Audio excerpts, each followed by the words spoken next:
In this video, I'm going to do an overview of the Apple Vision Pro, which I've been using for about 3 days now. Vision Pro is a new device being referred to by Apple as a spatial computer. Industry-wide, it will be known as a VR/AR headset. That's virtual and augmented reality. Vision Pro looks like a pair of ski goggles, but you can't see through it. Cameras are used to pass through video of your surroundings to two high-resolution displays, one for each eye. Each of those displays are more than 4K, with 23 million pixels in total. A pixel on an iPhone is 7 times larger than a pixel on Apple Vision Pro. This results in super crisp graphics and lifelike video.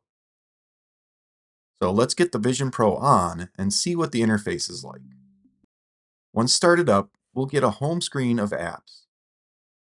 The cursor or pointer in Vision Pro is your eyes. Its eye tracking is pretty amazing, and it's very intuitive. As I look at each icon, that icon will move a bit closer.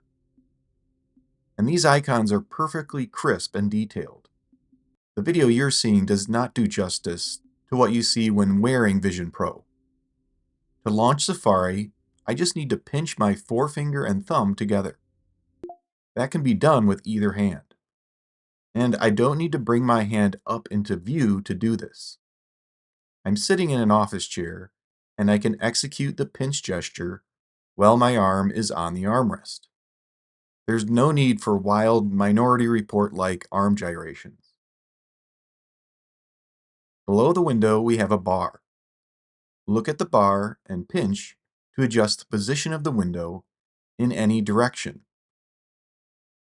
I can pull it closer to me, and it will scale to feel like a 15 or 20-inch display floating in front of me. Or push it back, and it will scale up to wall size. Look at the bottom corner and a resize tab appears. Pinch and drag to adjust the size of the Safari window. To click a link in Safari, look at it and pinch. It's intuitive, smooth, and really fast. Next, I'm going to spin around in my chair and look at the other wall. We can return to the home screen a couple different ways. First, just press on the digital crown, which is on the top right side of the frame. A single press will bring up the home screen. But we can also do this from Control Center. Accessing Control Center requires a look up with your eyes, not your head. I struggled with this at first and actually thought the Control Center button wasn't working. But I was using an upward head tilt when all I really needed to do was just look up with my eyes, much like an eye roll. Do that and a small down arrow button will appear. Pinch to open Control Center, and here we have a quick button to access the home screen.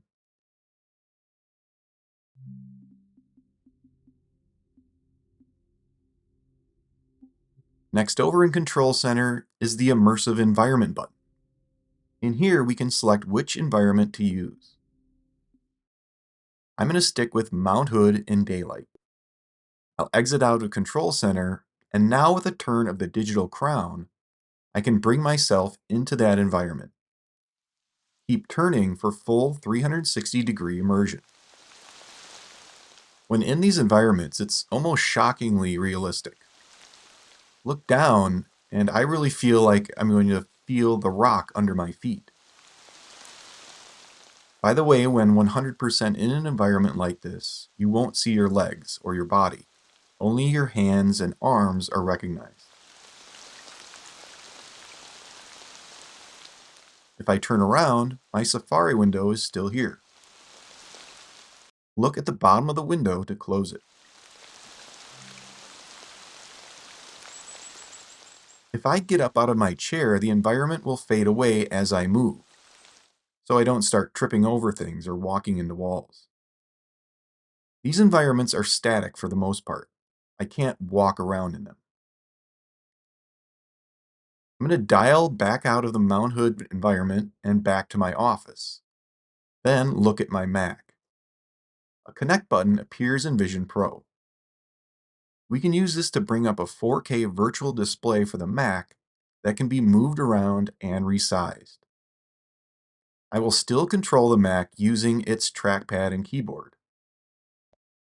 This really looks and feels like I'm using a large 4K display.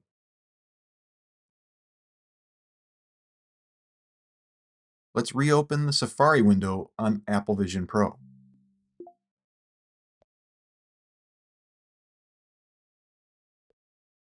I'm able to move the pointer from my Mac display over to the Vision Pro Safari window and navigate Safari with the trackpad and keyboard on the Mac if I want. I could also switch back to eye tracking and pinching at any time. We can't use that method on the Mac's virtual display. That is only controlled with the Mac's inputs. Next, let's open the Photos app in Vision Pro. This is going to use iCloud to sync your entire photo library. I specifically want to look at some panoramas that were shot on iPhone. We can bring these up within the window at first, but once they're fully loaded, we get an immersive button here in the upper right. Look and pinch, and the panorama wraps around you, which creates a nearly immersive environment from an iPhone panorama. This panorama has been cropped a little to make it less wide. When I make it immersive, it fills up my entire view from top to bottom. The resolution of these panoramas in Vision Pro is extremely good. 4K videos also look great in the Vision Pro, as do spatial videos, which we'll focus on in later videos. Now, let's get up and move around the house a bit.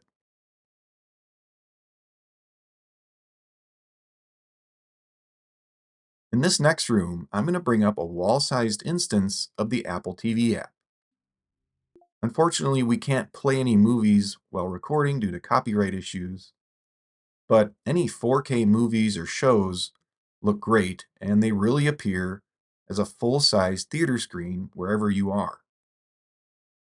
The immersive video examples here on Apple TV Plus are pretty spectacular as well, especially in the wildlife show where rhinos are seeming to eat right out of your lap in very crisp 3D video and spatial audio. Let's leave the Apple TV window in this room and head upstairs.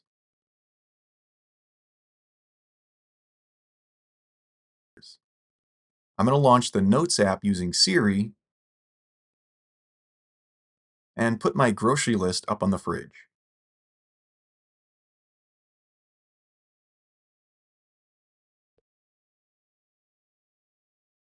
Turn around and look down, and I can see the Safari and Photos windows that remain in the room below. Grab one, and I can bring it up here with me.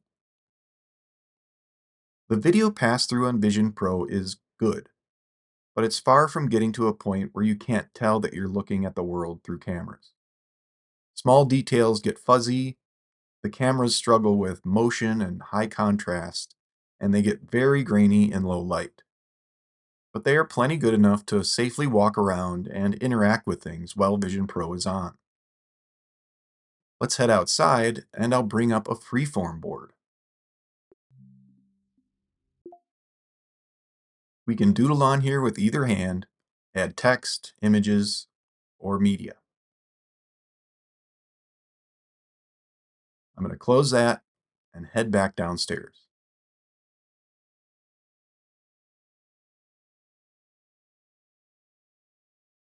Notice that all of the Open Vision Pro windows remain exactly in place. They will remain here until I move them or if Vision Pro is powered off. If I just remove Vision Pro from my face and keep it connected to its battery, it essentially will go to sleep. When I put it back on, the windows that I had up will still be where I left them, except for the Mac Virtual Display. When I remove Vision Pro, the Mac's built-in or connected physical displays take back over. A couple things about wearing Vision Pro. First, the dual loop band, which will come with the Vision Pro, is much better for wearing the device for extended periods, versus the single-strapped solo knit band. It simply makes the weight of Vision Pro less noticeable. When putting on or adjusting Vision Pro, I've found that picking it up by the arms, here where the speakers are, works better than grabbing it by the frame. Then there's the battery, which is always connected and weighs in a little more than an iPhone Pro Max. It's easy to keep in a pocket or just off to the side.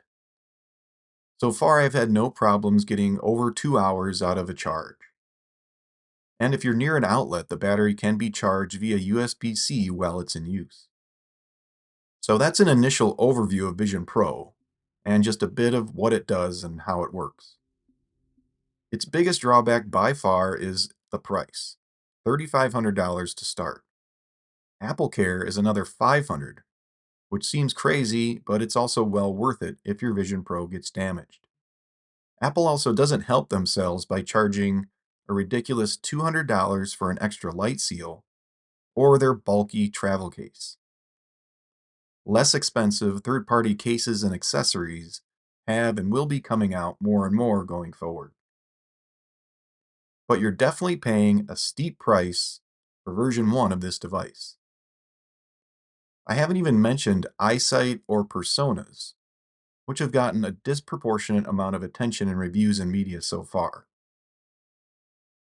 After 3 days, I'm finding Vision Pro pretty amazing and futuristic feeling.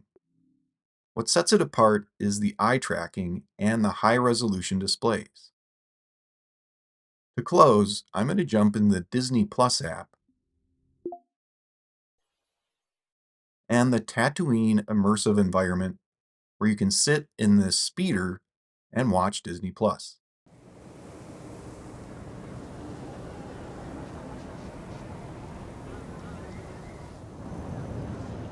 But the detail in this environment is just off the charts.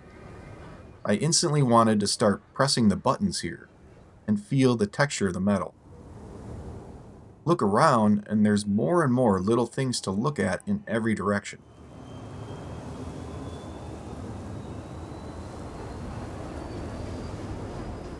This is just the beginning for environments like these and other immersive experiences, such as video, panoramic photos, and games. We'll be making more detailed lessons on Vision Pro and Vision Pro apps going forward. If you have any questions or requests, feel free to comment below or send an email to info@themacu.com. Thanks for watching.